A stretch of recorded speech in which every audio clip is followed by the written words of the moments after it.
We all control our own actions through our own personal choices. Sometimes children do something wrong because they don't know any better.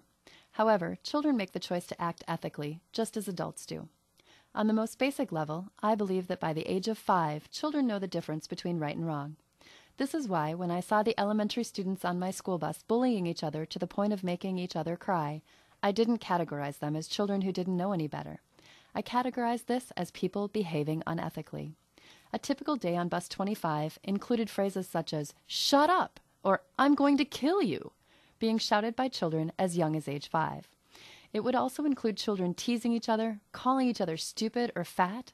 Then someone would break out in tears, and the bus driver would say, "Everyone, sit down and be quiet."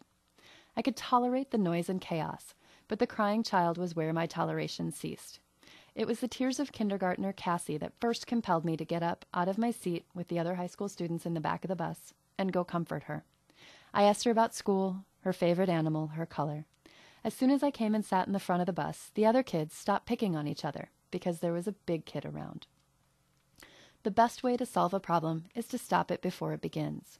That night, after I got off the bus, I dug through all my old children's books, picked out a couple and stuck them in my backpack. The next day I got on the bus and sat in the second seat instead of the second to last seat in the back, as usual. I took out my Arthur book and read it to the elementary kids on the bus. This was how the daily bus ride story time began. Every night I would get a new book from home, and every day I would read it to the kids on the bus. Bullying is a clear example of unethical behavior. Bullying can affect children for life. I believe that bullying on the bus is an issue that is highly overlooked. When I was in elementary school, I know we were taught to turn and walk away if someone were bullying us.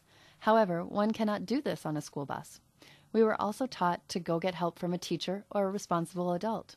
On a bus, the adult is not available to stop bullying, as they are driving. In the bullying case I experienced on the bus, I would have considered myself at fault had I not interfered.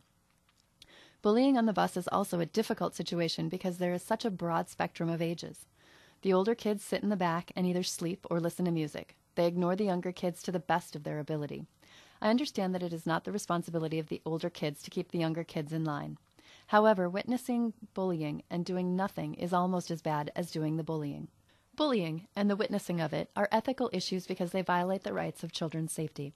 Just because a bully is a child, it does not exempt them from the responsibility to act ethically. Even children make conscious choices about their behavior. Thus, when children bully, though there may be other external factors that provoke them to do so, they are still making a conscious decision. The positive side of this is that children can also make the choice to act positively, in a manner that does not hurt those around them.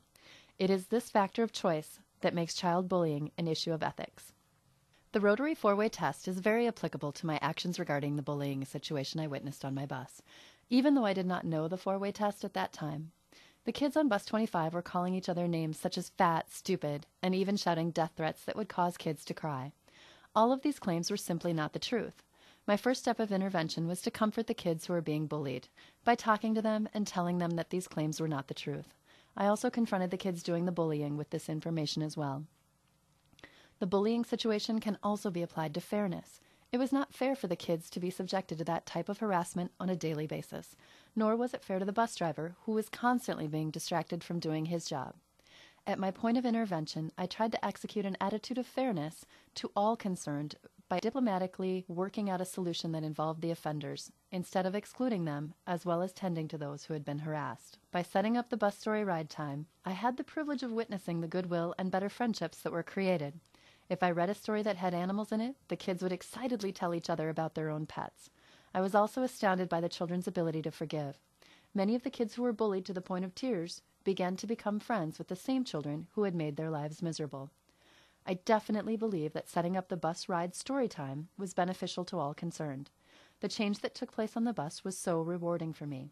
The kids stopped picking on each other, the yelling by the bus driver stopped, the tears stopped.